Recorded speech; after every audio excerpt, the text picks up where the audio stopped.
Credit card. ஆனால் அதே bank அடுத்த நாள் வீட்டு வாசலில் வந்து காலங்காத்தால 6 மணிக்குள்ள வந்து சண்டை போட்டு கத்திக்கிட்டு இருப்பான் ரீபேமெண்ட்டுக்காக. ஸ்வைப் பண்ணா இவங்களுக்கு ரிட்டர்ன் பே பண்ணக்கூடிய கெப்பாசிட்டி இருக்கான்றது யாரும் பார்க்கறதும் கிடையாது. நீங்கள் அதை பார்த்து கொடுக்கறதும் கிடையாது. சம்பளம் வாங்குறவங்க வேற எப்படி ரொட்டேட் பண்ணுவாங்க?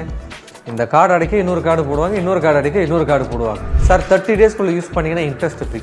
இன்ட்ரெஸ்ட் ஃப்ரீ கொடுக்கறதுக்கு அவன் என்ன சோஷியல் சர்வீஸா சார் பண்ணுறேன்? உங்களுக்கு இன்ட்ரெஸ்ட் ஃப்ரீயாக கொடுக்கறதுக்கு கிடையாது. இல்லைன்னு பார்த்தீங்கன்னா அவன் ஒரு சைடு உங்கள் மேலே ரெக்கவரி ஸ்டெப்ஸ் போட்டுகிட்டே இருப்பான். உங்களால் கம்ப்ளீட்டே பண்ண முடியாது. அடுத்த நிமிஷம் அவன் உங்ககிட்ட வந்து ரெக்கவரி எப்படிலாம் பண்ணலாம், உங்களை எப்படிலாம் மிரட்டலாம்.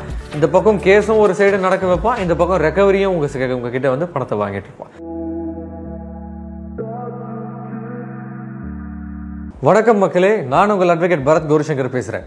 போன வீடியோவில் பார்த்தீங்கன்னா லோன்ஸ் வாங்கி பே பண்ண முடியாமல் இருக்கவங்க, அதாவது உண்மையிலேயே கட்ட முடியாமல் இருக்கவங்க, கலெக்ஷன் ஏஜென்சிஸ் அதாவது குண்டர்கள் வந்தால் எப்படி சமாளிக்கணும், அவங்களுக்கு என்ன தக்க தண்டனைகள் வாங்கி கொடுக்கணும், அதாவது அந்த ரீபேமெண்ட்டை எப்படி நம்ம கரெக்டாக பண்ணி க்ளோஸ் பண்ணணுன்றதை பற்றி பார்த்துட்டு இருந்தோம். இப்போ லோன்ஸில் பார்த்தீங்கன்னா நிறைய பிரச்சனைகள் இருக்குது. அதையும் தாண்டி இருக்க ரொம்ப பெரிய பிரச்சனை எதுன்னு பார்த்தீங்கன்னா இந்த கிரெடிட் கார்டு. மக்கள் சாதாரணமாக வண்டியில் பெட்ரோல் போட போகும்போது கூட சார் 5 ரூபா போனஸ் கிடைக்கும், 10 ரூபா போனஸ் கிடைக்கும், இதெல்லாம் சேர்த்திங்கன்னா 300 ரூபா 400 ரூபா உங்களுக்கு ஃப்ரீயாக பெட்ரோல் கிடைக்கும் அப்படின்ற மாதிரி ஏமாத்துற வார்த்தைகளை சொல்லி என்ன பண்ணுறாங்க, முக்கியமாக இந்த எஸ்பிஐ என்ன பண்ணுறாங்கன்னு பார்த்தீங்கன்னா கிரெடிட் கார்ட்ஸை கொடுத்துட்றாங்க. மக்கள் என்ன பண்ணுவாங்க, ஒரு 6 மாதம் யூஸ் பண்ணாமல் இருப்பாங்க, இல்லை பெட்ரோல் மட்டும் போட்டு யூஸ் பண்ணிட்டு இருப்பாங்க. ஒரு மெடிக்கல் எமர்ஜென்சின்னு வரும்போது அந்த கிரெடிட் கார்டை கண்டிப்பாக ஸ்வைப் பண்ண தான் செய்வாங்க. ஸ்வைப் பண்ணால் இவங்களுக்கு ரிட்டர்ன் பே பண்ணக்கூடிய கெப்பாசிட்டி இருக்கான்றது யாரும் பார்க்கறதும் கிடையாது. நீங்கள் அதை பார்த்து கொடுக்கறதும் கிடையாது.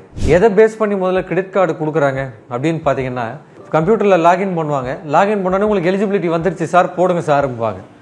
எவ்வளோ சம்பாதிக்கிறாரு, இவரால் எவ்வளோ பணம் திருப்பி கட்ட முடியும், இவரால் வந்து பே பண்ண முடியலன்னா இவரால் செட்டில் பண்ண முடியுமா, இந்த எந்த ஒரு விஷயத்தையுமே அவங்க பார்க்கறது கிடையாது. கிரெடிட் கார்டை கொடுத்துறோன்னு நம்மளால் என்ன பண்ணுவான்னு பார்த்தீங்கன்னா, போயிட்டு ஒரு எமர்ஜென்சி சுச்சுவேஷனாக வேறு வழி கிடையாது, ஹாஸ்பிட்டலில் ஸ்வைப் பண்ணிடுவோம். ஸ்வைப் பண்ண பிறகு அந்த கிரெடிட் கார்டை கட்டி ஆகணும்ல, வேறு வழியே கிடையாது. என்ன பண்ணுவான், இன்னொரு கிரெடிட் கார்டை வாங்கி இந்த கிரெடிட் கார்டுக்கு ரொட்டேஷன் பண்ண ஆரம்பிப்பாங்க. இந்த ரொட்டேஷன்ன்ற வார்த்தையோட உண்மையான அர்த்தம் என்னன்னு பார்த்தீங்கன்னா, இன்னொரு கடனை வாங்கி இன்னொரு கடனை கொடுக்கறது பேர் தான் ரொட்டேஷன்.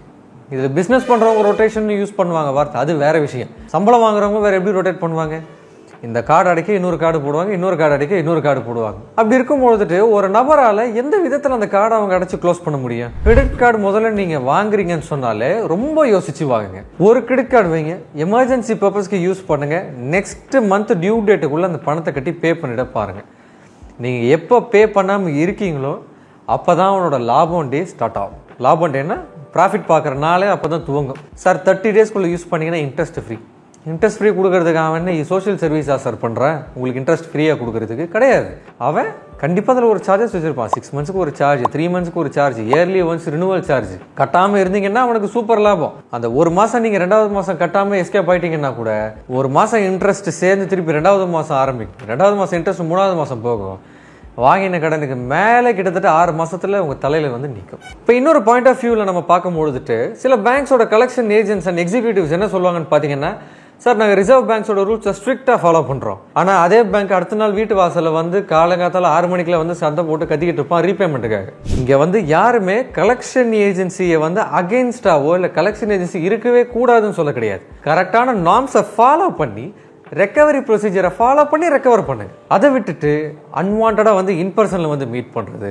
இதில் முக்கியமாக பார்த்தீங்கன்னா இந்த கேஷி நேவின்ற ஆப்லாம் இருக்கானுங்க. நீங்கள் பே பண்ணலன்னா அவன்லாம் சொல்லுவான், நான் வந்து ஃபுல்லி ஆர்பிஐ வெப்சைட்டில் போய் பார்த்தீங்கனாலே தெரியும், ஃபுல்லி நான் ஆர்பிஐயோட ரெகுலேஷன்ஸை நான் ஃபாலோ பண்ணிட்டு இருக்கேன் அப்படின்னு சொல்லுவோம். எந்த விதத்தில் ஆர்பிஐ ரெகுலேஷன்ஸ் ஃபாலோ பண்ணால் லோன் வாங்கினா உங்களுக்கு தெரியும், இல்லை கேஸ் பார்க்குற எங்களுக்கு தெரியும் ஆர்பிஐ ரெகுலேஷன்ஸை ஃபாலோ பண்ணாங்களா இல்லையான்னு சொல்லி. நீங்கள் உங்களால் பேமெண்ட்டை கட்ட முடியும்னா மட்டும் லோன்ஸை பாரோ பண்ணுங்க. அது இல்லாமல் லோன் கட்ட முடியலை அப்படின்னு சொன்னால் பேங்க்கும் ரெக்கவரி ப்ரொசீடிங்ஸ் மூலியமாக தான் உங்ககிட்ட ரெக்கவர் பண்ண முடியும். இப்போ பேங்க்கு கிட்ட நம்ம பணம் வாங்கிட்டோம், இப்போ பேங்க்கை வந்து லேஸ் பட்டத்தில் விட போகிறது கிடையாது. ஏன்னா அது அவனோட பணம். எத்தனை பேர்கிட்ட அவன் டெபாசிட்ஸ் வாங்கியிருக்கான்றது, எத்தனை பேருக்கு அவன் இன்ட்ரெஸ்ட் கொடுக்க வேண்டியன்னு அவனுக்கு தான் தெரியும். இப்போ பேங்கர் சம்மந்தப்பட்ட இஷ்யூ அப்படின்னு சொல்லும் போதுட்டு நான் பர்சனல் லோன் பிஸ்னஸ் லோனை விட கிரெடிட் கார்டுக்கு நான் இப்போ இம்பார்ட்டன்ஸ் அதிகமாக கொடுக்குறேன். புரியுதுங்களா? இந்த வீடியோவில் இந்த கிரெடிட் கார்டு வச்சிருக்கவங்க நீங்கள் முதல்ல பே பண்ண முடியல என்ன பண்ணணும்னு பார்த்தீங்கன்னா, அருகாமையில் இருக்க அட்வொகேட் கிட்ட போயிட்டு இப்போதைக்கு என்னால் கட்ட முடியுமா, இல்லை இப்போதைக்கு என்னால் கட்ட முடியாதா, இல்லை சுத்தமாக கட்டவே முடியாதா, இல்லை என்ன பண்ணால் நம்ம கட்டலாம் அப்படின்ற டீட்டெயிலை நீங்கள் டிஸ்கஸ் பண்ணி ப்ரொசீஜர் வைஸாக நீங்கள் லீகல் நோட்டீஸை ப்ரொசீட் பண்ணணும். அப்படி பண்ணும்பொழுதுட்டு மட்டும்தான் உங்ககிட்ட கலெக்ஷன் ஏஜென்ட் வர்றதும் ஸ்டாப் ஆகும். ஆர் நெக்ஸ்ட் நெசசரி ஸ்டெப் அவன் போகிறதையும் நீங்கள் கண்டெஸ்ட் பண்ணி அவன் கூட கம்பீட் பண்ண முடியும். இல்லைன்னு பார்த்தீங்கன்னா அவன் ஒரு சைடு உங்கள் மேலே ரெக்கவரி ஸ்டெப்ஸ் போட்டுகிட்டே இருப்பான், உங்களால் கம்பீட்டே பண்ண முடியாது. எந்த விஷயத்தில் வேணாலும் நடுவில் போய் இன்ட்ராக்ட் பண்ணி இந்த கேஸை வந்து நீங்கள் ஜெயிக்கிறதோ இல்லை நீங்கள் கண்டெஸ்ட் பண்ண முடியும். பட் உங்களோட வே ஆஃப் எக்ஸ்பென்சஸாக இருக்கட்டும், நீங்கள் வந்து சாதாரணமாக முடிக்க வேண்டிய ஒரு பிரச்சனையை உங்கள் தலையை சுற்றி மூக்க சொல்கிற வேலையை உங்களுக்கு கொண்டு போய் விட்டுரும். அதனால் நான் மறுபடியும் சொல்கிறேன், கலெக்ஷன் ஏஜென்ட்ஸ் உங்களை வந்து மிரட்டுறதுக்கு அவங்களுக்கு எந்த ஒரு ரைட்ஸுமே கிடையாது. ஆர்பிஐ நார்ம்ஸ் ஃபாலோ பண்ணியே நான் சொல்கிறேன். ஸோ மக்களே, இதில் இன்னொரு சந்தேகம் வரும் உங்களுக்கு. அப்போ பேங்க் எந்த விதத்தில் சார் நம்மக்கிட்ட வந்து ரெக்கவர் பண்ணலாம் அப்படின்னு பார்த்தீங்கன்னா, ஒரு ஈஸியான மெத்தட் ஒன்று இருக்குது. அது மூலியமாக ஈஸியான சொல்யூஷனையும் அவங்க கண்டுக்கிட முடியும். அதான் ஆர்பிட்ரேஷன் அண்ட் கன்சிலியேஷன். இந்த ஆர்பிட்ரேஷன் அண்ட் கன்சிலியேஷன் பற்றி நான் ஆல்ரெடி ஒரு வீடியோவில் ரொம்ப டீட்டெயில்டாக இன்டெப்த்தாக பேசியிருக்கேன். அந்த வீடியோவோட லிங்க் நான் கீழே டிஸ்கிரிப்ஷனில் கொடுக்குறேன். அதை பார்த்து ஆர்பிட்ரேஷன் என்னன்றது தெரிஞ்சுக்கங்க. இதே போல் கலெக்ஷன் ஏஜென்சிஸ் வராங்கன்னு சொல்லி நீங்கள் ஃபஸ்ட்டு பேனிக்கே ஆகக்கூடாது.